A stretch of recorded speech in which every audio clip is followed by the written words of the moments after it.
ঘটনা আমাকে থানার ওসি উত্তরার যিনি ওই ওসি স্যার আমাকে 3টে সাড়ে 3টে ওই রকম হবে, ঠিক খেয়াল নেই, ওই দুপুরের দিকে আমাকে ফোন করে বলেন যে কি সাইফুর স্যারের ওয়াইফ সাদিয়া রহমান? আমি বলছি হ্যাঁ। বলছে উনার মারা গেছেন উনি। আমি বিশ্বাসই করি না যে না, মারা যাবেন কেন, তা তো মারা যাওয়ার কথা না। সে আগের দিন বাসায় এসেছে ইফতারের কিছুক্ষণ আগে, 10-15 মিনিট আগে এলো, কাপড় চোপড় গুছালো, অনেক কাগজপত্র নিল, তারপর ব্যাগটা গুছিয়ে এসে চলে গেল। এটুকুই তার আসা যাওয়া ছিল বাসার মধ্যে। বাসায় আসতো মূলত কাপড় চোপড় গুছাতে, ব্যাগপত্র গুছাতে, খুব বেশি হলে গোসলটুকু করতে, এর বেশি কিছু না, তো সে চলে যেত।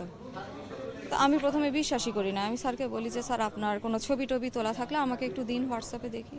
তারপরে আমি আবার ছবি পেলাম, তারপর দেখলাম যে হ্যাঁ সত্যি সে নাই, মারা গেছে।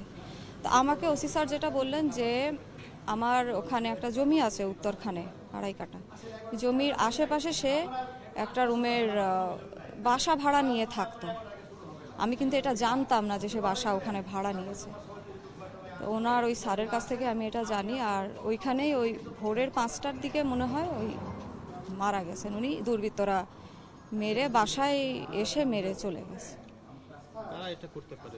আমি কিচ্ছু, আমার কোনো আইডিয়া নেই, কোনো ধরনের শত্রুতা? আমি কিচ্ছু জানি না।